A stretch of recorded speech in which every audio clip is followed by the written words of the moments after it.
క్షేత్రం అనేది ఓపెన్ అవుతుంది. అర్థమైందా? వాక్క్షేత్రం ఎక్కడుంటా తెలుసా? నీ నాలుకపై. వాక్క్షేత్రం ఎక్కడుంటది? సరస్వతీదేవి నాలుకపై నడయాడినప్పుడు వాక్క్షేత్రం అనేది ఏమవుతుంది? ఓపెన్ అవుతుంది. వాక్క్షేత్రం ఓపెన్ అయినప్పుడు నీ నుండి అమృత భండాగారం, జ్ఞాన అమృతం అనేది ఏమవుతుంది? బయటకు రావడం జరుగుతుంది. అప్పుడు లక్ష్మీదేవి నీ లోపల సాధన రూపంలో, భౌతికంగా లక్ష్మీదేవి ఏం చేస్తుంది? వాగ్దేవి ఏమో జ్ఞానాన్ని ఇస్తుంది, లక్ష్మీదేవి ఏం చేస్తుంది? సేవ చేస్తుంది. భౌతిక సేవ, ఆమె భౌతికమైనటువంటి సేవ. ఏ సేవకైనా కూడా ఆమె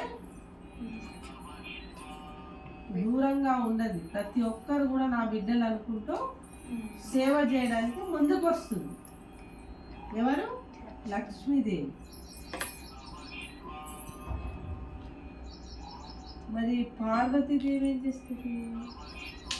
వాగ్దేవి నీ లోపలనే ఉన్నప్పుడు, లక్ష్మీదేవి సాధన చేస్తున్నప్పుడు, మరి ఆ శక్తి పార్వతీ రూపంలో ఏమవుతుంది నాన్న? మూలాధార చక్రం నుంచి, స్వాధిష్టానం నుంచి, మూలాధారము, స్వాధిష్టానము, మణిపూరకము, అనాహదము, విశుద్ధము, ఆజ్ఞ, సహస్రంలో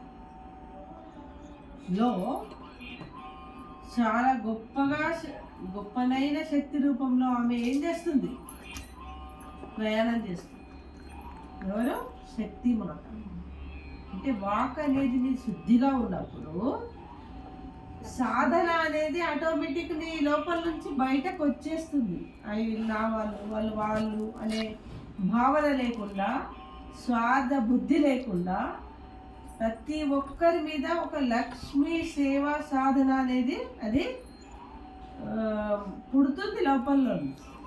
ఒక స్వచ్ఛమైన సేవనే లక్ష్మి యొక్క సేవ. ఎప్పుడు? వాగ్దేవి శుద్ధిగా ఉన్నప్పుడు. వాగ్దేవి నీ లోపలికి వస్తే నీ శుద్ధత్వం ఏమైపోతుంది? వాక్ అనేది సిద్ధిస్తుంది. వాక్ అనేది ఏమవుతుందో సిద్ధిస్తుంది.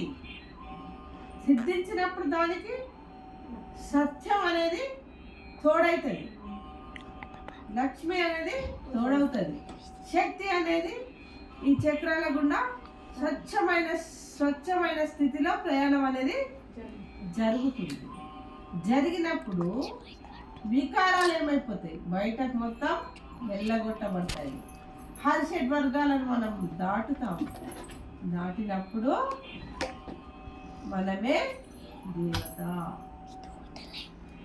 వికారాయ శుద్ధాయ నిత్యాయ పరమాత్మనే ప్రణతక్లేశ నాశాయ గోవిందాయ నమో నమః అనడానికి అప్పుడు ఏమవుతుంది? అది కారణమవుతుంది. ఆ దేహం అనేది అప్పుడు దానికి స్వచ్ఛమైన పేరు అనేది కలుగుతుంది. కాబట్టి వాక్ శుద్ధి అనేది ప్రతి ఒక్కరికి చాలా అవసరము. ఇష్టం వచ్చినట్టు నోటితో మనం ఎవరిని కూడా దూషించకూడదు. దూషించినవంటే అది నిన్ను నువ్వు దూషించుకున్నట్టే లెక్క. అర్థమైందా? వేరే వాళ్ళని మనం దూషిస్తే ఆ తిట్లన్నీ ఏమైతే నాన్న ఒక్క వేలుతో మనం ఇట్లా చూపించినాం, 3 వేళ్ళు మన వైపే ఉండేది. అవునా కాదు? కాబట్టి వాక్శుద్ధి అనేది ప్రతి మనిషికి కూడా చాలా గొప్పదైనది. ప్రతి మాట ఆచితూచి మాట్లాడాలి. నోరు ఉంది కదా అని మనం ఏం చేసుకోవద్దు. అప్పుడు అది రాక్షసులు అయిపోతుంది. ఆ మాట అనేది ఏమవుతుంది? రాక్షస స్థితికి వస్తుంది. మరి అప్పుడు సరస్వతీదేవిని నాలుకపై ఉంటుందా? వాక్ సిద్ధి కలుగుతుందా? వాక్ సిద్ధి కలగాలంటే మనము ఏం చేయాలి? స్వచ్ఛమైన ఆలోచన ద్వారా మనం వాక్ సిద్ధిని పొందవచ్చు. పరమాత్మ యొక్క స్మరణ ద్వారా వాక్ సిద్ధిని పొందవచ్చు. లక్ష్మీదేవి యొక్క సాధన అనేది మన నుండే మొదలవుతుంది. అప్పుడు చక్రశుద్ధి జరిగి నువ్వేమైతావు? సుదర్శన చక్రధారి. చక్రశుద్ధి జరిగిన ప్రతి ఒక్కరు కూడా సుదర్శన చక్రధారులే. ఒక్కడే కాదు, ఇక్కడ ఒక్కరికే త్రినేత్రం లేదు. ప్రతి ఒక్కరికి కూడా భగవంతుడు త్రినేత్రాన్ని పెట్టిండు.